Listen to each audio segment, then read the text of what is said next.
दो खवातीन बिठाते हैं, बेटी या बहू को बिल्कुल मर्दों की तरह बिठाते हैं और गैरत जब खत्म हो जाए तो जो मर्जी करो, आप पैंट उतार के बिठाओ उसको अपने साथ, सही है ना, उसके कपड़े उतार के बिठाओ। किसी ने पूछा कि मोटर बाइक पे एक टांग इधर करके बैठ जाए, कहने लगा ये इतना लिबरलिज्म है, इनको अपनी औरतों के कपड़े उतार के उनको बिठाया करे, नाउज़ बिल्लाह। ये उलमा की लैंग्वेज है और अपने पीछे आप सल्लल्लाहु अलैहि वसल्लम ने सैयदा सफिया को बिठाया हुआ था। नंगे बिठा दो या जो पैंट उतार के बिठा दो। आज गाड़ी के पीछे गाड़ी लगा रहे होते हैं लोग औरत को देखने के लिए। मिर्जा साहब आपकी तरह ही लोग उनके पीछे जाएंगे, दाढ़ी वाले, साफ चमक रहा होता है जिस्म। तो उस जमाने में नबी अलैहिस्सलाम के दौर में नाखून तक नहीं देख सकते थे आप पाँव का। मजबूरी की हालत में सफर जो है वो जायज, वहाँ से और इस माशरे को कि आजकल के जो मुसलमान हैं वो सिर्फ नाम के ही रह गए। अच्छा, लेकिन यार इंजीनियर साहब ने जो मदरसों का जिक्र किया ना, अस्सलाम वालेकुम जी, वीडियो स्किप नहीं कीजिएगा, ये शॉर्ट क्लिप देखें, उसके बाद आकर आपसे बात करते हैं।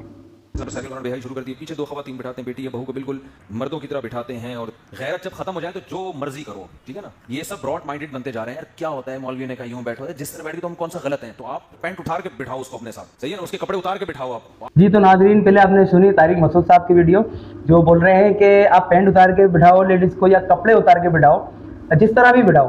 पहली बात तो ये है कि तारिक मसूद साहब मतलब साहब आपने भाई आप उंगली नीचे कर ले, मैं आपको मौका दूंगा लेने की, आप फिक्र नहीं करें। तो ये समझाने का आप जो समझा सकते थे तरीके से, दीनी रास्ते से समझा सकते थे, आप शरई तौर पे जिस तरह हुक्म है उस तरह समझा सकते थे।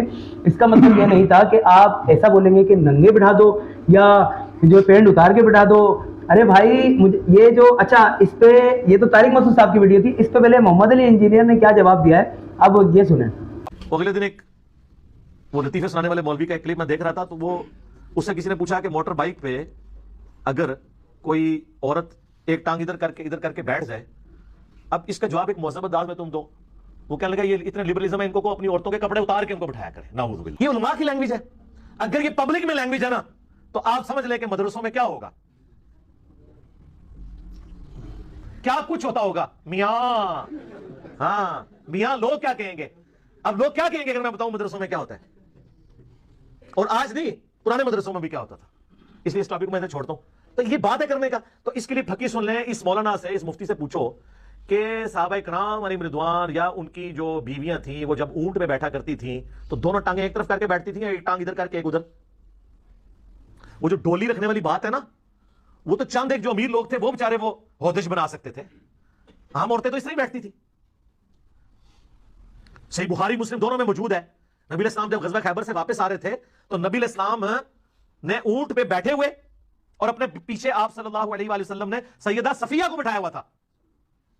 होदिश नहीं था, ऊंट पे डायरेक्ट बैठे हुए थे और पीछे बिठाया था। तो पीछे जब कोई औरत बैठी होगी ऊंट पे तो दोनों टांगे एक तरफ करके, तो आप जिस मर्जी को बिठाएं वो जाके नीचे गिरेगा जब ऊंट चलेगा, वो आप कर ही नहीं सकते। ऊंट की उन्होंने कुहान के ऊपर एक लकड़ी सी रखी होती है, उस पर वो अगला बंदा पकड़ के बैठता है और जो पीछे वाला है उसको पीछे पकड़ के बैठता है। तो नबी अलैहिस्सलाम ने अपनी बीवी को अपने पीछे बिठाया था। लिहाजा मुफ्ती साहब रुजू करें, नबी अलैहिस्सलाम ने जो उस जमाने की जो मोटर बाइक थी ना, उस पर एक टांग इधर करके और एक टांग इधर करके अपनी बीवी सैयदा सफिया को बिठाया। जी आज तो सारी औरत बाजियों वाली वीडियोस आ गई हैं भाई। तारिक मसूद साहब जो है ये इनको क्या जेब देता है उनको कि इस तरीके की लैंग्वेज करें। पैंट उतार के बिठा दो, क्या मतलब पैंट उतार के बिठा दो, कपड़े उतार के बिठा दो और नंगा करके बिठा दो, क्या हो रहा है ये सब कुछ। अच्छा दूसरी बात, ये मोहम्मद अली मिर्जा बोलता है कि रिजू करो तारिक मसूद से। तारिक मसूद साहब को तो रिजू करना ही चाहिए, लेकिन वो बदतमीजी वाले वर्ड पर।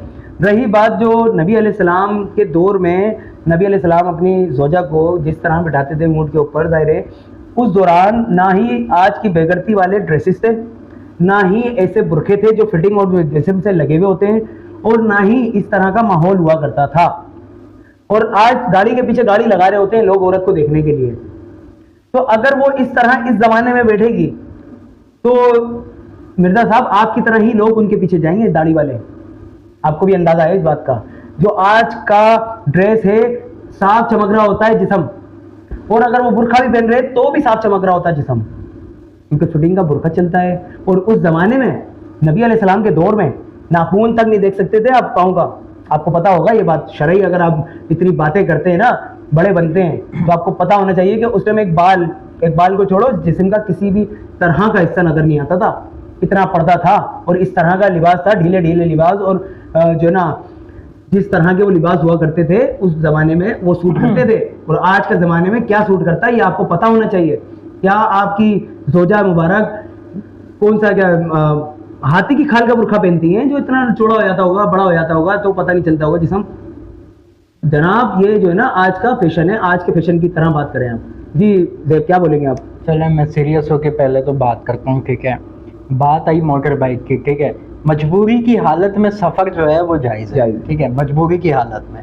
लेकिन ऐसी कौन सी मजबूरी आ गई इस खातून को आज के माशरे की, सुबह भी मोटर बाइक पे घूमती है ये, दोपहर को भी घूमती है, शाम में रात को रोटी खाने भी मोटर बाइक पे जाती है। हमारा टॉपिक नहीं है, ये आप मेरी बात सुन लें, सही है, ठीक है। तो वहां से और इस माशरे को ना मिलाएं तो बेहतर है, हम सिर्फ नाम के मुसलमान हैं। ये बात सच बोली है, समझ में आई आपके? हम पूरे ईमान से नहीं, ठीक है। और आज का ये मिसालें दे रहे हैं ना कि मोटर बाइक पे बिठा लें, जो मिसाल इन्होंने दी है भाईजान, आप अपनी हद में रहें।